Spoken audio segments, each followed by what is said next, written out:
yung dugo, nasa 10 utos ba yun?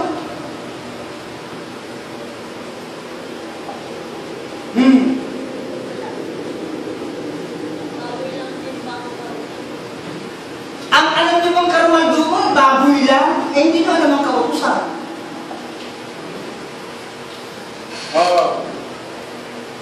Baboy lang bang alam niyo karumalduman? Yung Isayas na yan, yan ang dapat niyong pag-aralan mabuti. Yan ang hindi literal. Kasi ginamit yan yung baboy na karumalduman. Baboy lang ba ang karumalduman yan? Ibig bang sabihin, kakain ka lang ng baboy, punta pa sa halamanan? Ibig sabihin, may malalim na mga ano dyan, mga hidden, mga itinatago yan na ikihalin tulad doon sa baboy na karumalduman. Mga aral na karumalduman yun eh. Kita mo yung isa nasa gitna, sino yun? Ngayon nangangaral. Yung ipinangangaral nun, yung inihalin tulad sa baboy, sa karumalduman. Hindi literal na baboy yun. O, alam din yun kung ano. O, Deuteronomio 18, basa. Kasi kung baboy po yun, halimbawa, nakakain ka na hindi mo sinasadya, darating ka na kaagad sa isang lakas. O, basa, Deuteronomio 18. Gis. Hanggang 12. Huwag makakasumpok sa iyo ng sinumang nagpaparaan sa apoy ng kanyang anak na lalaki o babae na binagya. O nanguhula o nagmamasid ng mga pamahiin o engkantador o manggagaway o engkantador ng mga ahas o naipagsanggunian sa mga masamang espiritu o mahiko o sumasangguni sa mga patay. Sapagkat sino mang gumagawa ng mga bagay na ito ay karumal-dumal sa Panginoon. At dahil sa mga karumal-dumal na ito ay pinalalaya sila ng Panginoon Diyos sa harap mo. Okay ka? Baboy lang ba karumalduman na alam ninyo? Naku po, magsiyasat pa kayo, hindi pa alam ang Biblia. Eh, kung paano nga po kung pinapalagay po nilang baboy yun? Eh, wala na magagawa sa kaignorantihan nila. Tapos nakakain ka na hindi mo sinasadya na makakain ka ng baboy. Hindi darating na sa isang bukas ka agad. Hindi naman gano'n. Kasi si Moises nakapatay yun. Diba? Pero hindi niya sinasadya yun. Pinagtanggol niya lang. Yung pagkatanggol lang yun, nakapatay siya dun sa Egyptio. Nakapatay niya yung Egyptio. Pero siya pa nang kinuha ng Diyos, di ba?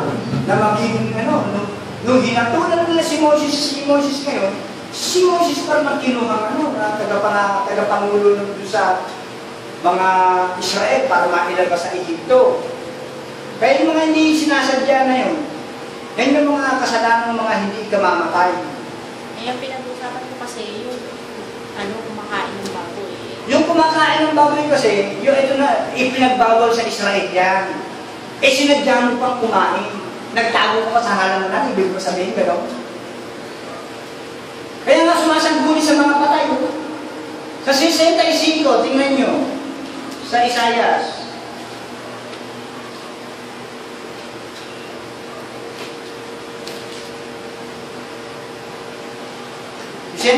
dos hanggang 4.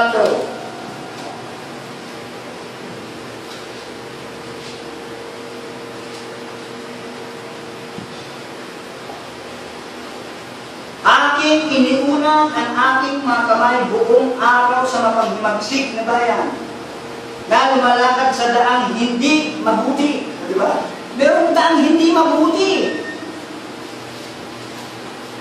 Ayan yung sinasabi nakikipagsanggulian sa mga patay, enkantador. Ayon sa kanilang sariling mga pag-iisip. Bayan na minumungkahan palagi ng mukhaan na nagkakain sa mga halamanan at nagsusunog ng kamangyan sa ibabaw ng mga layo na naupo sa gitna ng mga libingan at tumitigil sa mga linadako na kumakain lang naman ng bagot at ang sabaw ng mga kasuklam-suklam ng mga bagay sa kanilang mga sisidlan. May kasuklam-suklam pa yan, ha? Oh. Kaya nga sabi sa Apokalipsis hindi magsisipasok sa kaharian yung mga nagsisigawan ng karumalduman at ng mga bagay na kasuklam-suklam. Sinabi ba nagsisikain? Hindi literal pala ng pagkain ng baboy. O, dinaintindihan mo na, Sister Lynn. Yung nagsisigawa, kasi may mga gawang karumalduman eh. Inahalin tulad ni Isaias, yung baboy karumalduman yun. Yan yung mga gawang sinabi ni Moises na yun, nakikipagsundo rin sa encantador, sa mga ahas, sa mga mahiko, doon sa mga patay. Karumalduman sa Diyos yan. Yan yung mga gawa na karumalduman. Kasi ang halaman ng Diyos, dalawa yan. Ang Israel, halaman ng Diyos yan. Nasa Jeremias 2 yan, nandun. Jeremias 2. Ito namang halaman na to, yung mga karumalduman turo na araw. Kaya nga sa 66, na nagsisikain ng baboy doon sa likod. Yung nasa gitna, sino yun? Mga ngaral yun, basahin nyo yung 66. Versikulo 13. 66, versikulo 17. Silang nagpapakabanal at nagpapakalinis na nagsisiparoon sa mga halamanan sa likuran ng isa sa gitna na nagsisikain ng naman ng baboy at ng kasuklam-suklam at nandaga sila darating sa isang bakas na magkakasama, sabi ng Panginoon.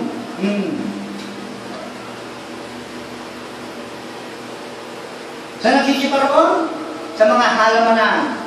Ito yung tinatawag na mga pinupuntahan yung mga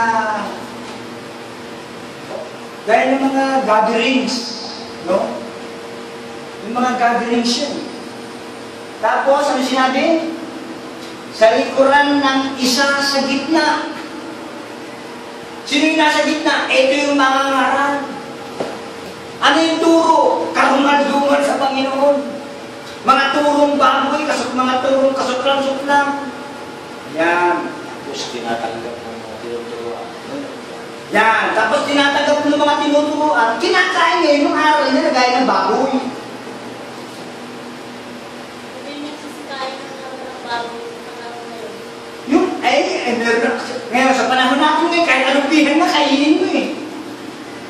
Pagtabihin mo ngayon yung hindi kumakain. At yung kumakain, mas tinanggap pa yung kumakain. Kaysa doon sa hindi kumakain. O sige. Ang hindi kumakain, huwag humatol sa kumakain sapagkat siya'y tinanggap ng Diyos. Sino tinanggap? Yung hindi kumakain, yung kumakain. Sundin natin yun. Sige nga. Bakit? Meron lang pananampalataya na makakain na lahat ng mga bagay. Sundin na lang natin yun. Yung pananampalataya ako, pati alupihan, bilinta, makakain. Hindi magagawa ka ba? Hahatulan mo na ako. Sino ka na humahatol?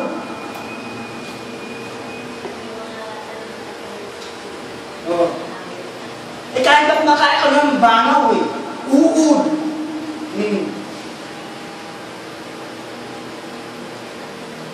Sabi nga ni Santiago eh, iisa ang tagapagbigay ng kautusan at hukom.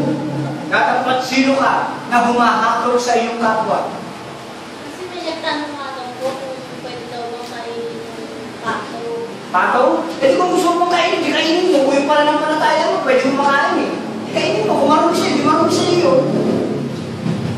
O di ba? Sabi sa Roma 14, labag sa isang tao